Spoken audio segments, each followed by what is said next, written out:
Hello guys, আসসালামু আলাইকুম।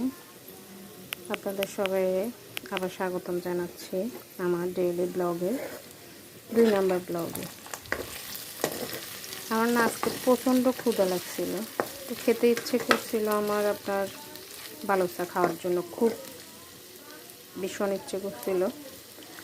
পরে এখন তো রাত হয়ে গেল, কীভাবে যাব, এটা তো আনা সম্ভব না।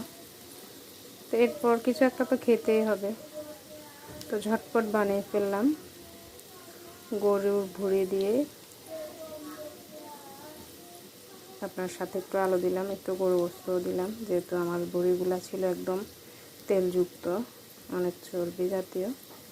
তো এগুলো যখন আমি রান্না করবো তখন এগুলো সব মিলে যাবে, কিছুই থাকবে না। এই জন্য এগুলোর সাথে আমি অ্যাড করছি একটু গরু মাংস। তো কীভাবে কী করলাম সেটা আপনাদেরকে বলতেছি। এখানে আমি প্রথমে পেঁয়াজটা এবং আলুটাকে একদম ভেজে নিচ্ছি, আর সময় খুব কম ছিল বিদায় আপনার এখানে ভুঁড়িটাকে প্রেশার কুকারে সিদ্ধ করে নিলাম ভালোভাবে, যাতে খুব অল্প সময়ের ভিতরে আপনার তৈরি হয়ে যায়। যেমন ভাবা তেমন কাজ, লেগে গেলাম প্রসেসিংয়ে।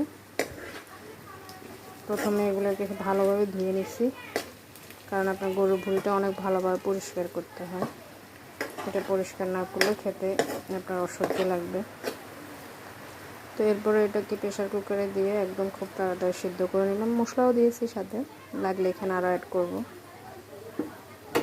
তো এগুলোকে আমি এখন কি করব, আপনার এখানে ঢেলে দিব।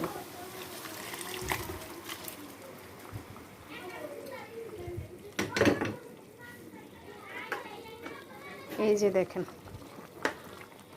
আমি একটু আলু পছন্দ করি, এই জন্য আলু অনেকগুলো দিলাম। আপনারা যারা আলু পছন্দ করেন না তারা না দিলেও পারবেন।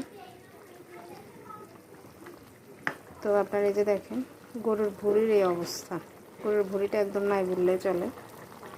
আপনার তেলের কারণে এগুলো অনেক একদম মিলে গেছে, তো যার কারণে আমি এটার সাথে একটু মাংস অ্যাড করে দিলাম।